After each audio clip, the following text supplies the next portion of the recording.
Can staying in an aware state really be helpful to others? Yes. That is an excellent question. Yes, staying in an aware state is extremely helpful to others on many levels. First is right now you're just at home. Hopefully you have food. Not everybody does. Hopefully you're not sick. Not everybody is healthy. But the reality is most of the things in our life that are going to cause us our trouble is the fact that we are unable to stay calm and aware. If something traumatic happens to you and you go into a panic, in that situation, are you making the situation better? I haven't seen anybody nodding yes on this. Does anybody want to nod yes? No. So we know, there's one person, a naysayer. But the reality is that the panic doesn't improve the quality of our situation, which means it's not helpful almost always. I mean, you know, as I say, the clock is right twice a day, you know. So there will be some very random situations where the panic will luckily turn out right. But for the most part, the vast majority, 99% of the time, and I would suggest even 100% of the time, the panic is not helping. You would be better off if there was calm awareness leading the game, even compared to the very few times where panic helped. You would have been better off had you been calm and aware, but proactive. Calm and aware doesn't mean you're just like a drooling gork. It doesn't mean that you're not taking action, right? There's oftentimes a confusion about that point.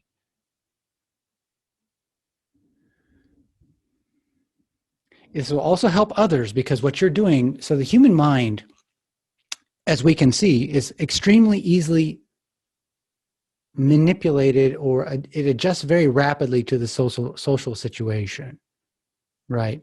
Think about how our language is changing so rapidly. It's changing so rapidly because people are saying, if you use this word, it's wrong. You need to use that word. Some of these words are not so nice. Some of them get to be really absurd. You know, you can't say some really simple things that don't mean anything.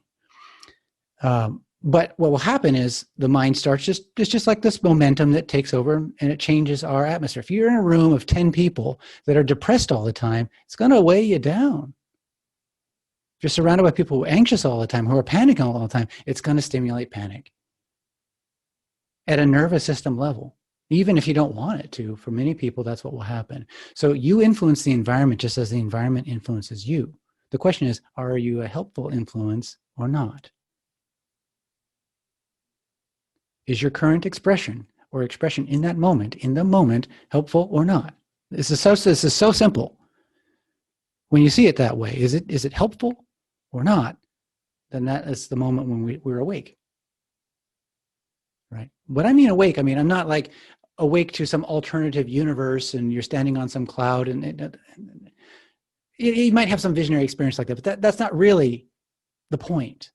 Every single visionary experience I've had, and I've had them since I was a child, every single one of them pointed to what I'm teaching you right now, which is do that which is helpful, meaningful, engaging, necessary. And when you have the wisdom to do that, you're awake. It's just an attitude shift. You see it? You don't need to go on to top of the Himalayas and Om to the end of the universe. Well, not everybody does anyway.